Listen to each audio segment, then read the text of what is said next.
अच्छा कि देखियो फ्यूचर स्कोप तक पूरा कराने लगा Si je laisse sur l'autoroute, filait vers les plages sans s'arrêter.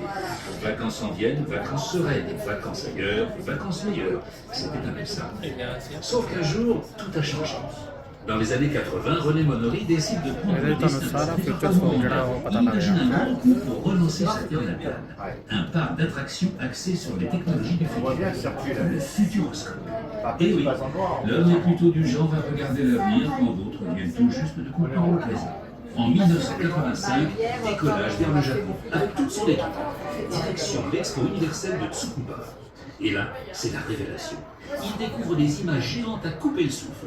Ils comprennent que le futur, c'est les technologies de l'image. Du coup, plutôt que des sushis, ils préfèrent ramener du pays du soleil levant un écran de 600 mètres carrés avec un système pour projeter un film de 30 mètres de haut. Et pour abriter ça, le Kinitex sort de terre. Le pavillon en forme de cristal, à côté du lac. Le premier parc d'attraction en France est le 31 mai 1987, le Futuroscope ouvre ses portes. Une foule impatiente se presse derrière les grilles du parc. Oui, il faut dire qu'à l'époque, c'est plutôt intriguant cet ovni posé au milieu de la mer. Succès immédiat, 250 000 visiteurs dès la première saison. Et ça continue à augmenter pendant des années. Le Futuroscope s'agrandit. En 1996, c'est décidé. Le parc ouvre toute l'année. 2 jours de visite et on dort sur place. Une vraie destination de vacances. Grâce à ça, le Futuroscope fait travailler plein de monde. À l'époque, le parc, c'est comme un aimant. Des gens viennent s'installer autour, des entreprises, des écoles. Plus loin, les producteurs ont aussi plus de blé, la boulangerie plus de pain, les hôtels plus de chambres. Et puis l'an 2000 sonne, et là, patatras. On se réveille en se disant le futur, il est pas là. Quand est-ce qu'on va conduire des voitures volantes tenues d'astronautes?